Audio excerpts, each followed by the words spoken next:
আপনার বাড়ির পাশে 90 ইসরায়েল। আমরা বড় ইসরায়েল সম্পর্কে সচেতন আছি কম বেশি, কিন্তু আপনার ঘরের পাশেই 90 ইসরায়েলের জন্ম হয়েছে, এই ব্যাপারে আমাদের সচেতনতা নাই।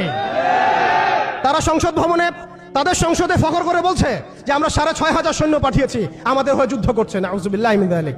তার মানে আপনারা প্রমাণ করলেন।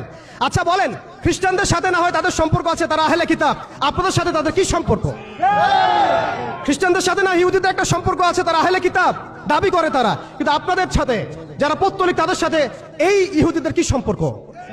শুধু তাই নয়, আমরা লক্ষ্য করছি, আমরা আমাদের পার্শ্ববর্তী 90 ইসরায়েলের মধ্যে লক্ষ্য করছি মুসলিমদেরকে তারাবির নামাজে টর্চার করা হলো, হোলি উৎসবের নামে মুসলিমদেরকে নির্যাতন করা হলো।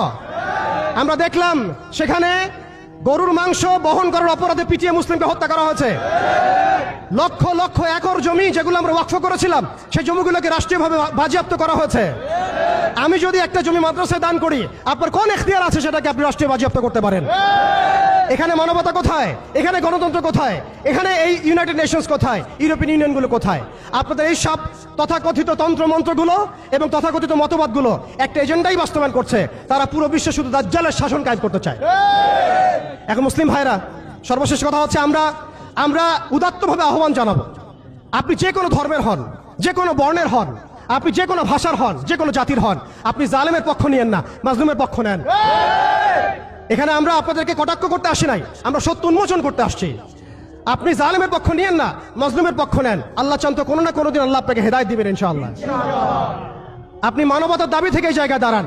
এই অবস্থা যখন চলছিল তখন কি আমরা ঘুমিয়েছিলাম? উত্তর না। বিগত 100 বছর আমরা ঘুমিয়ে থাকি নাই, সবাই চেষ্টা করেছে কম বেশি, কিন্তু এইসব তন্ত্রমন্ত্রের জালের মধ্যে পড়ে, এইসব তন্ত্রমন্ত্রের গোলকধাঁধায় পড়ে, এইসব নৈতিকতার অবক্ষয়, ইমানের দুর্বলতা, হারাম খাওয়া, সুদে লিপ্ত হওয়া, আমাদের এই মাদক,